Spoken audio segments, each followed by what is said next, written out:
వచ్చిన మీటింగ్కు TRS party వాళ్ళు ఏదో కళాలు వేసిరని చెప్తున్నారు.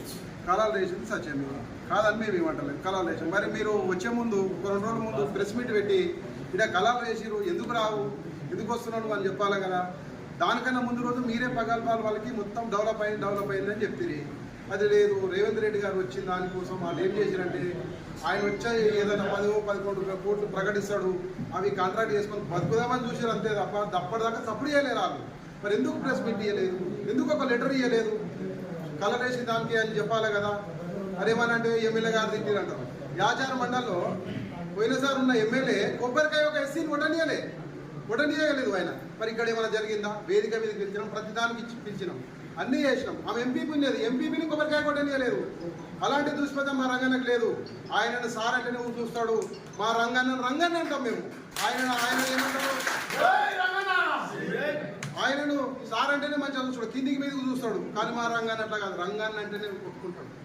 రేవంత్ రెడ్డి అన్న అంటాడు. పిల్లలు మొన్న మామాని పిలిచారు, అది ఒక లక్ష్యం. మేము డెవలప్ చేయాలి. 71 స్కూల్ స్టార్ట్ అయింది. ఆయన ఒక దీని ఉంది, నువ్వు వచ్చినాడు ఏమైనా చేయొచ్చు. మోడల్ స్కూల్ ఇచ్చింది ఎవరు? మన మాజీ ప్రధానమంత్రి మన్మోహన్ సింగ్ గారు ఓపెన్ చేసిండు. అది హాస్పిటల్ ఇచ్చింది ఎవరు?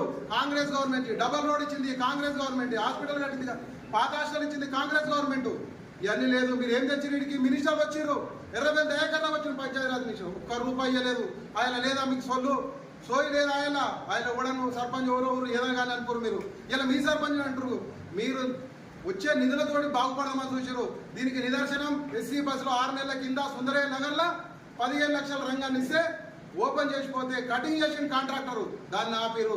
మాకు 50,000 ఇస్తే ఏనిస్తాం, లేకపోతే లేదు అని. ఇది ఎక్కడి పార్టీ నాయకులు చిల్లర రాజకీయాలు చేయడం ప్రారంభించారు. ఈ స్కూల్ ప్రారంభించింది ఓన్లీ పేద మరియు మధ్యతరగతి కుటుంబాల కోసం ప్రారంభించారు. దాదాపు 1850 మంది విద్యార్థులు ఇలా జాయిన్ కావడం జరిగింది. వాళ్ళ అభివృద్ధి కోసం, వాళ్ళ భవిష్యత్తు కోసం ఇంత మంచి స్కూల్ నిర్మించారు. కాబట్టి దానిపైన చిల్లర రాజకీయాలు చేయదని చెప్పేసి ఈ సందర్భంగా తెలియజేస్తున్నా. రోజు ఈ తెలంగాణ పబ్లిక్ స్కూల్లో జాయిన్ చేయడానికి కారణం పేద మధ్యతరగతి కుటుంబాలకు ఎంతో మేలు జరుగుతుంది. దాదాపు ఒక ప్రైవేట్ స్కూల్లో చిన్నపిల్ల ప్లే స్కూల్లోనే ఒక సంవత్సరానికి 40,000 లేదా 50,000 రూపాయలు ఫీజు కట్టి జాయిన్ చేసుకుంటున్నారు. అట్లాంటిది ఆ సంవత్సరానికి 50,000 లేదా 60,000 లక్ష రూపాయలు లేదా 2 లక్షలు కట్టకుండా ఈరోజు తెలంగాణ పబ్లిక్ స్కూల్ ఏర్పాటు చేయడం జరిగింది. ఈ అమౌంట్ పేద మధ్యతరగతి కుటుంబాలకు చాలా ఆదా అవుతుంది. ఇంకోటి, ఈ పేద మధ్యతరగతి కుటుంబాలు చాలా సతమతం అవుతారు. ప్రైవేట్ స్కూల్లో జాయిన్ చేసి ఫీజులు కట్టాలంటే ఫీజు చెల్లించలేకపోతారు. కావున ప్రతి కుటుంబం ఈ స్కూల్లో జాయిన్ చేసి బాగా సంతోషం వ్యక్తం చేస్తారు, హర్షం వ్యక్తం చేస్తారు. అదేవిధంగా ఈరోజు తెలంగాణ పబ్లిక్ స్కూల్ మన ఆరుట్లకి, మన మంచాలవాడకి రావడం చాలా గర్వకారం. దాన్ని సంతోషించదగ్గ పరిణామం. ఎందుకంటే వేరే నియోజకవర్గాలు, మండలాలు ఇప్పుడు చూసి మన స్కూల్ని చూసి చాలా బాధపడుతున్నాయి. అరే ఇట్లాంటి స్కూల్ మాకు ఎందుకు రాలేదు, మాకు వస్తే బాగుంటుండే కదా అని చెప్పేసి వాళ్ళు చాలా బాధపడుతున్నారు. ఈ రోజు స్వాగతించాల్సింది పోయి జరిగిన అభివృద్ధిని వ్యతిరేకించడం, విమర్శించడం ఇది కరెక్ట్ కాదు. ఏమున్నా విద్యార్థుల తల్లిదండ్రులపైన, పేద ప్రజలపైన, మధ్యతరగతి కుటుంబాలపైన రాజకీయం చేయొద్దని ఈ సందర్భంగా నేను తెలియజేస్తున్నా. ఏంటంటే అక్కడ ఇంత ముందుకు తెలంగాణ టీఆర్ఎస్ ప్రభుత్వం ఉన్నప్పుడు కనీసం అక్కడ వసతులు, ఒక బాత్రూమ్ లేకుండే, నిజంగా కూడా చెప్పాలంటే ఒక పానీ కూడా లేకుండే, ఒక గేట్లు లేవు. పిల్లలు అక్కడ వచ్చి చదువుకుంటురా లేదా బయటకు పోయి ఏమైనా చేస్తురా అనేది కూడా తెలియకుండా ఉన్న రోజుల్లో ఈరోజు కాంగ్రెస్ ప్రభుత్వం వచ్చినాక మనం ఇవాళ స్కూల్ గురించి ఏం చేస్తున్నాం అంటే నిజంగా కూడా పేద కుటుంబాలకు అన్ని రకాల వసతులు జరుగుతందుకు పారీ గోడలు కట్టి మంచి బాత్రూమ్లు కట్టుకొని నాణ్యమైన ఫుడ్, తిండి సౌకర్యం చేసి ఇలా లైబ్రరీలు పెట్టి మంచి వసతులు కల్పించినాక ఇలా బీఆర్ఎస్లో అవన్నీ నోచుకోలేకుండా, అవన్నీ తట్టుకోలేకుండా మా ప్రేడ్లో ఇవన్నీ జరగలేదు, కాంగ్రెస్ ప్రేడ్లు ఇవన్నీ జరుగుతున్నాయి, మాకు ఎక్కడ అవమానం జరుగుతుందో అనే కుట్రతోని నిజంగా కూడా ఎంత అవమానపరంగా మాట్లాడుతున్నారంటే నిజంగా 2 ఏళ్ల సంది జరుగుతున్న అభివృద్ధిని చూసి తట్టుకోలేక ముఖ్యమంత్రి వచ్చి పోయినాక వాళ్ళు విపరీతంగా వ్యతిరేకంగా మాట్లాడుతున్నారు. అక్కడ జరుగుతుంది ఏంటంటే నిజంగా కూడా వాళ్ళకు ఏం జరుగుతుందో మా ప్రభుత్వం ఎక్కడెక్క పడుతుందో అనేది తప్ప ఇక్కడ కాంగ్రెస్ ప్రభుత్వం నాణ్యత చేయలేదని కాదు. మేము స్వయంగా కమిటీ నెంబర్ ఉండే స్కూల్ నుండి ప్రతి దాన్ని కూడా మేము చెక్ చేస్తున్నాం. ఒక సీసీ రోడ్ లేకుండా, అలా ఒక బాత్రూమ్ లేకుంటే, ఒక లైబ్రరీ లేకుంటే, పిల్లలకు ఒక ఆట వస్తువులు లేకుంటే, ఇవన్నీ కూడా కళ్ళ కనిపించి కట్టినట్టుగా స్కూల్ జరిగి నడుస్తుంది. ఒక డైనింగ్ హాల్ అనేది ఫుడ్ లేకుంటే రోడ్ల మీద చెట్ల కింద తింటుండే పిల్లలు. ఇవాళ ఎక్కడ ఉంది? నాణ్యతమైన డైనింగ్ హాల్ కట్టి ఒక 100 ఫీట్ల డైనింగ్ హాల్ వెడల్పుతో కట్టుకొని దాన్ని పిల్లలు కూర్చోబెట్టి పెద్ద పెద్ద ఫ్యాన్లతో సౌకర్యం చేసి మన ప్రైవేట్ స్కూల్ కంటే ధీటుగా మన స్కూల్లో సౌకర్యం కల్పించడం. ఇలా పేద కుటుంబాలు ఇక్కడ మన పెద్దలు కూడా ఒక మాట అన్నారు, పేద కుటుంబాలు ఏంటంటే లక్షల్లో ఖర్చు పెట్టుకొని ప్రైవేట్ స్కూళ్ళలో వాళ్ళకి ఉండి లేక ఖర్చాలు చేసి ప్రైవేట్ స్కూల్ చదివించేది. ఇలా వాళ్ళందరూ కూడా మా పిల్లలకు మా కుటుంబాలు బాగుపడుతున్నాం, మేము మా పిల్లలు గవర్నమెంట్ స్కూల్ వదులుకొని మా జీవితాలు ఇలా చక్కబడితే ఎంతో కొంత మా పిల్లల పెళ్ళిళ్ళకి ఆశ్రయించే కాన్సెప్ట్తో ప్రైవేట్ స్కూల్ మన స్కూల్కి వెళ్తున్నారు.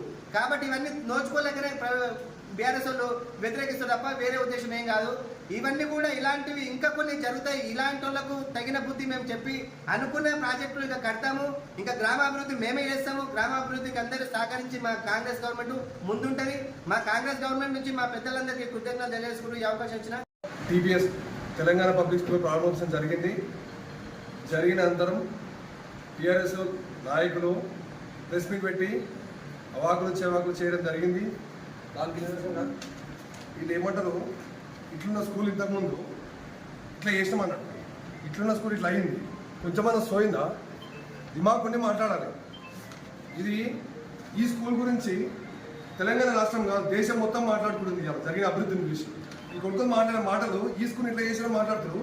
ఈ స్కూల్ మరి ఇట్లా అయింది, ఇంత రంగులేస్తాయి. నాకు ఇన్ఫ్రాస్ట్రక్చర్ డెవలప్మెంట్ కావాలి, అన్ని ప్రైమరీ స్కూల్ చేయలే, లోపల ఇన్ఫ్రాస్ట్రక్చర్ చూసి అర్థమైతలేదా? కొంచెం బ్రెయిన్ ఉండి మాట్లాడాలి. వినతి పత్రం ఇచ్చినప్పుడు ఎంత మంచిగా తీసుకుండు, మెమోరాండం చేసినప్పుడు ఎంత మంచిగా తీసుకుంటే కింద కూర్చోబెట్టుకుని సీఎం పక్కన కూర్చోబెట్టుకొని సర్పంచ్ని కూర్చోబెట్టుకొని ఫోటోలు తీపించుకోండు, దగ్గర తీసుకుంటే అవమానం జరిగిందని చెప్తుంది. లైవ్ వీడియో ఉంది, ప్రతి ఒక్క ఏ న్యూస్ ఛానల్ తీసినా లైవ్ వీడియో ఉంది. ఏడు అవమానం జరిగింది సర్పంచ్కి నాకు అర్థం కాదు మాట్లాడుతుంది.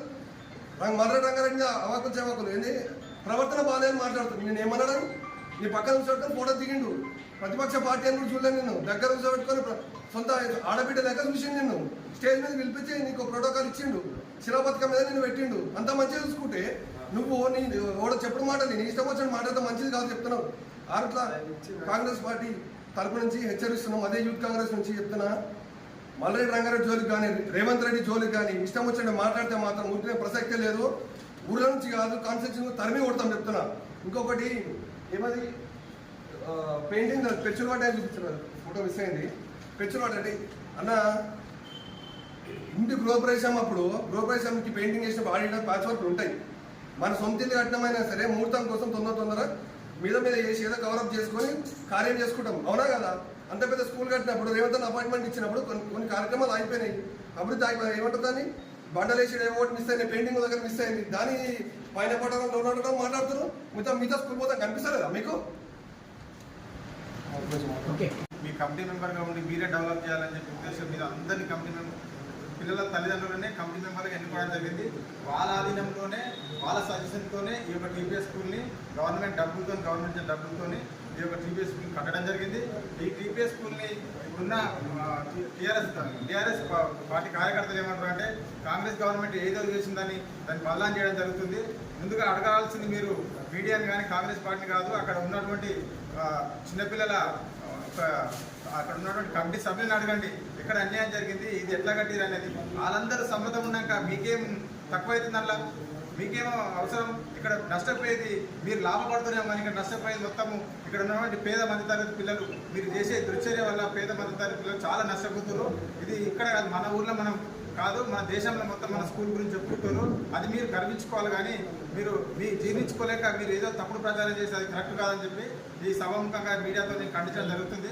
ఇంకొక విషయం ఏంటంటే, ఇక్కడ వచ్చి రేవంత్ రెడ్డి సార్ కానీ ఎమ్మెల్యే సార్ కానీ ఇక్కడ వచ్చి ఓపెనింగ్ వచ్చినప్పుడు ఎవరికి కానీ అన్యాయం జరగలేదు. ఇక్కడ వచ్చినటువంటి వార్డు మెంబర్లు, పాలక మండలి కానీ కమిటీ, స్కూల్ కమిటీ సభ్యులు ప్రతి ఒక్కటి ఒక స్టాండ్ ఏర్పాటు చేసి ఆ స్టాండ్లో ప్రతి ఒక్కరిని కలవడం జరిగింది. ప్రతి ఒక్కరిని గౌరవంగా మర్యాద కలవడం జరిగింది.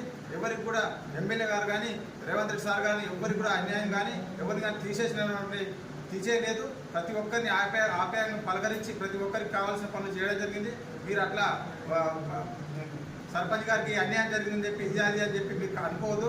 ఎందుకంటే ఫ్యూచర్ కూడా ఇంకా ఉంది చాలా.